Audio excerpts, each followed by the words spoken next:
السلام علیکم ورحمۃ اللہ وبرکاتہ۔ جیسا کہ ہم نے کل ڈسکس کیا کہ اللہ تعالیٰ نے ہمیں اپنی عبادت کے لیے بنایا ہے، اس کے ہم پہ کچھ احسانات ہیں، کچھ نہیں بلکہ بہت زیادہ ہی احسانات ہیں۔ ہمیں اللہ کے ساتھ کسی کو شریک کرنا نہیں چاہیے، ورنہ ہمیں اللہ تعالیٰ کا بہت سخت عذاب ملے گا، آخرت میں، دنیا میں بھی ملے گا، لیکن دنیا میں کچھ کمی ہوتی ہے لیکن آخرت میں کوئی کمی نہیں ہوگی۔ اسی لیے ہمیں اللہ تعالیٰ کے ساتھ کسی کو شریک کرنا اتنا بہت بڑا گناہ ہے جس کا ہم اندازہ نہیں لگا سکتے۔ ہم اس دھرتی پہ اللہ تعالیٰ نے ہمیں بھیجا ہے اپنی بندگی کے لیے، اور نبیوں کو اور رسولوں کو صرف اللہ تعالیٰ نے اسی لیے مبعوث فرمایا کہ اللہ تعالیٰ کی توحید جو ہے وہ پوری دنیا میں، پورے علاقے میں وہ پھیلا دیں، اور لوگ جو ہیں اللہ کے عذاب سے بچ سکیں۔ رسولوں کا یہی پیغام تھا، لا الہ الا اللہ، قولوا لا الہ الا اللہ تفلحوا۔ تم اللہ کی بندگی کرو، اللہ کے علاوہ کسی کو اپنا معبود نہ بناؤ، اس کے ساتھ کسی کو شریک نہ بناؤ۔ جتنے بھی پیغمبر آئے، جتنے بھی رسول آئے، جتنے بھی نبی آئے، وہی ایک ہی پیغام لائے کہ تم اللہ کی بندگی کرو اور اس کے ساتھ کسی کو بھی شریک نہ بناؤ، ورنہ تمہیں اللہ کا عذاب آئے گا، وہ اب تمہیں اپنے عذاب میں جکڑ لے گا۔ بہت جگہ پہ اس کی تردید آئی ہے۔ آج ہم کچھ آپ کو قرآن مجید سے اس کی تعلیم بتائیں گے۔ قرآن مجید کی کچھ آیتیں ہم پڑھیں گے جس میں اللہ تعالیٰ نے صاف صاف بیان فرمایا کہ جو بھی ہے دنیا میں، نبی ہیں، شہید ہیں، صالح ہیں یا صدیقین میں سے جو بھی انسان یا مخلوق، فرشتے ہیں، کوئی بھی حل نہیں کر سکتے مشکل سوائے اللہ کے۔ اسی کو پکارو، وہی تمہارا مددگار ہے۔ اگر تم ایسا نہیں کرو گے تو دنیا میں تو تم جی لو گے، لیکن آخرت میں تمہیں بہت بڑے عذاب کو جو ہے نا تم کو سامنا کرنا پڑے گا۔ دنیا میں بہت سے عالم ہیں جو کہ غیر اللہ کی طرف بلاتے ہیں۔ میں ان کو ایک نصیحت کرتا ہوں، ان کو بتاتا ہوں کہ تم آؤ، قرآن پہ اکٹھے ہو جاؤ۔ قرآن مجید صاف صاف بیان فرماتا ہے کہ تم صرف اور صرف اللہ کو پکارو، اسی کے علاوہ کوئی تمہارا معبود نہیں۔ جو بھی نبی ہیں وہ صرف پیغمبر ہیں، ان کو اللہ تعالیٰ نے اپنی توحید کے لیے مبعوث فرمایا، نہ کہ وہ تمہارے مشکل کشا ہیں، حاجت روا ہیں۔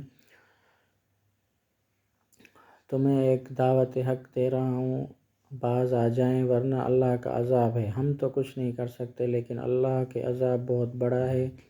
بہت سے علماء، جیسے کہ احادیث سے ثابت ہے کہ عالم، شہید اور سخی جو ہیں وہ دنیا کو دکھاوے کے لیے علم حاصل کرتے تھے، لوگوں کو اللہ کے راستے سے روکتے تھے اور اپنی بندگی کے لیے بلاتے تھے کہ تم لوگ ہماری بندگی کرو، تم لوگ ہماری نوکری چاکری کرو، ہم تمہیں اللہ کے عذاب سے بچائیں گے، نعوذ باللہ۔ خود کو بچا نہیں سکتے لیکن وہ اتنے بڑے دعوے کرتے ہیں۔ تو ان علماء کو جو ہے نا میں ایک دعوت فکر دے رہا ہوں کہ آؤ تم اس قرآن مجید کی طرف، اس کو پھیلانے کی اور اس کی جو توحید ہے اس کو لوگوں میں بیان کرو، اسے عام کرو، ورنہ اللہ کا عذاب دیکھیں پاکستان کی کیا حالت ہے۔ آج معیشت پاکستان کی تباہ ہے، اسی وجہ سے کہ ہم نے اللہ تعالیٰ کے قرآن مجید کو چھوڑ دیا اور اللہ کی توحید جو ہے، اللہ کے جو بھی فرمودات ہیں ان کو ہم نے پش پش ڈال دیا ہے۔ اسی لیے ہم عذاب کے کوڑے میں ہیں، ہماری کوئی ابھی دنیا میں کوئی عزت باقی نہ رہی، معیشت بھی تباہ ہے، لوگ بھوک سے مر رہے ہیں۔ یہی وجہ ہے کہ اللہ تعالیٰ نے ہمیں چھوڑ دیا۔ وجہ کیا ہے کہ اللہ کے ساتھ شرک کیا جا رہا ہے سرِ عام۔ جگہ جگہ پہ پیر جو ہیں وہ اپنے آستانے بنا کے لوگوں کو اپنا گمراہ کر کے اب پیسہ کما رہے ہیں، لوگوں کو گمراہ کر رہے ہیں، لوگوں کی زندگیوں سے کھیل رہے ہیں، بلکہ آخرت کے ساتھ بھی وہ کھیل رہے ہیں۔ باز آ جاؤ اللہ کے عذاب سے، جو ہے نا، اللہ کے عذاب کو اور زیادہ دعوت مت دو۔ کچھ ہم یہاں پہ آیت ہم پڑھیں گے، قرآن مجید کی تلاوت کریں گے انشاءاللہ۔ اللہ سے دعا ہے کہ ہمیں اس قرآن مجید پہ عمل کی توفیق عطا فرمائے۔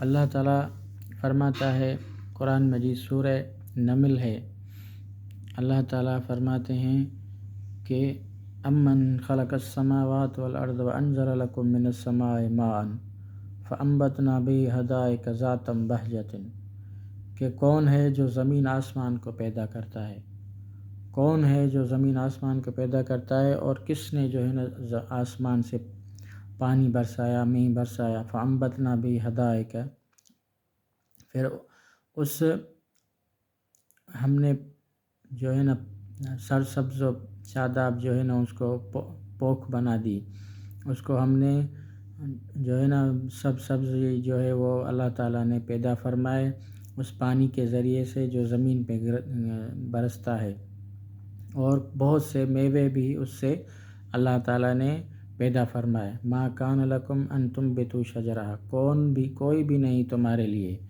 کوئی بھی دنیا میں نہیں، بھلے کوئی بھی ہو، نبی ہو، ولی ہو، شہید ہو، کوئی بھی نہیں جو اللہ تعالیٰ کے علاوہ یہ چیزیں پیدا کر سکے۔ پھر جب کوئی ایسی چیزیں بنا نہیں سکتا تو کس کو جو ہے نا وہ تم جو ہے مددگار اپنا بناتے ہو؟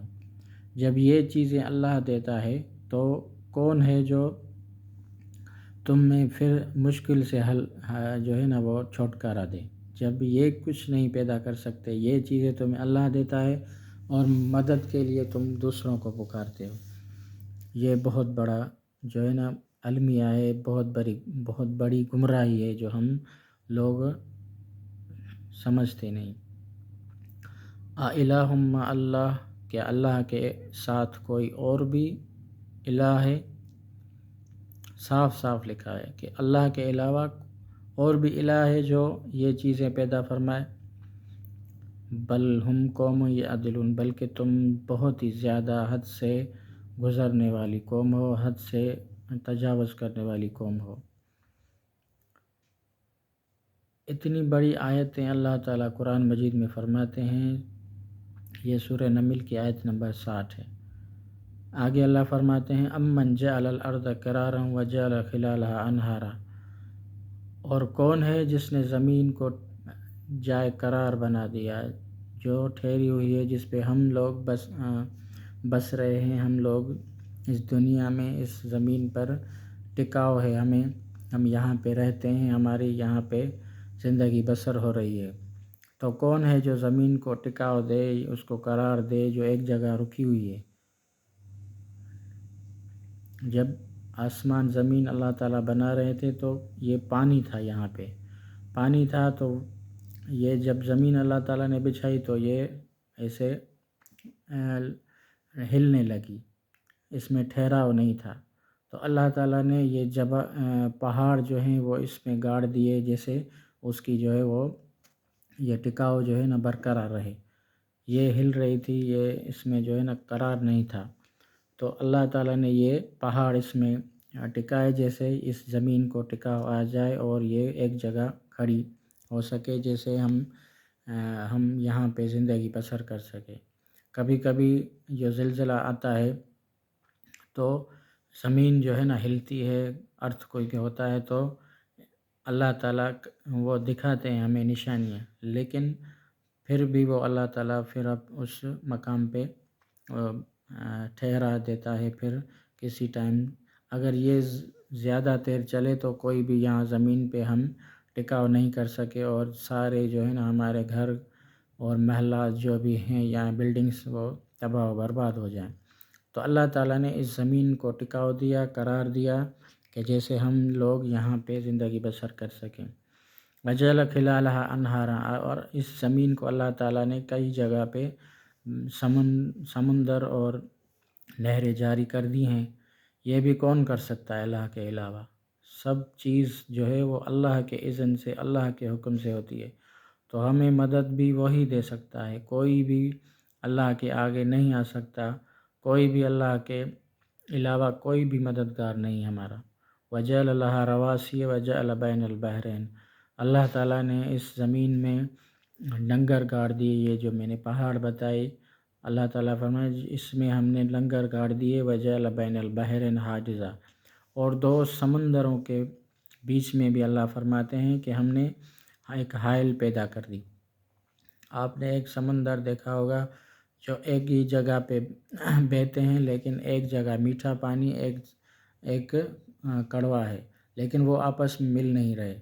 یہ دیکھیں کتنی اللہ تعالیٰ کی قدرت ہے. کوئی ہے جو اللہ کے علاوہ یہ چیزیں کر سکے؟ الہ مع اللہ، کیا اللہ کے ساتھ، یہاں پہ مع کی لفظ ہے، الہ مع اللہ، اللہ کے ساتھ کوئی اور الہ ہے جو یہ چیزیں کر سکے؟ اتنی چیزیں اللہ تعالیٰ بیان فرماتے ہیں، کس کے لیے؟ اس انسان جاہل کے لیے، کہ وہ سمجھ سکیں اس قرآن مجید کو اور توحید پہ آ جائیں. اتنے بڑے جو ہے نا پٹکے باندھے ہوئے، اپنے آپ کو علماء کہتے ہوئے، اتنی بہت سی زیادہ آیتیں، بلکہ سارے قرآن میں کہیں بھی یہ نہیں ہے کہ تم لوگ اللہ کے علاوہ کسی اور کو پکارو، اس کی سفارش طلب کرو، کسی جگہ بھی نہیں ہے. لیکن یہ لوگ جو ہے نا بس چند ٹکوں کی خاطر اس قوم کو اور اپنی عاقبت تباہ کر رہے ہیں. میں انہیں دعوت فکر دے رہا ہوں کہ اللہ کی طرف آؤ، رجوع کرو اور اس چیزوں سے باز آ جاؤ، ورنہ اور زیادہ جو ہے نا وہ اللہ تعالیٰ کا عذاب ہم پہ برسے گا. باز آ جاؤ، توبہ کر لو، اس دنیا میں لوگوں کو اور زیادہ گمراہ مت کرو. آگے انشاءاللہ ہم اور بھی پڑھیں گے، لیکن یہ زیادہ ویڈیو بھی زیادہ ہو گئی، اس کو شیئر بھی زیادہ کیا جائے. میری درخواست ہے جو بھی دیکھے اس کو شیئر کرے، اور لوگوں کو زیادہ سے زیادہ یہ قرآن مجید کی تعلیم، میرا مقصد یہی ہے کہ میں اس قرآن مجید کو عام کروں، اور قرآن مجید جو ہے نا اور توحید جو ہے نا باری تعالیٰ اس کو پھیلاؤں. اللہ تعالیٰ سے دعا ہے اللہ تعالیٰ ہمیں اس کار خیر میں برکت عطا فرمائے، اور اس قرآن مجید کو آگے پھیلانے اور اس پہ عمل کرنے کی توفیق عطا فرمائے. آخر دعوانا الحمدللہ رب العالمین.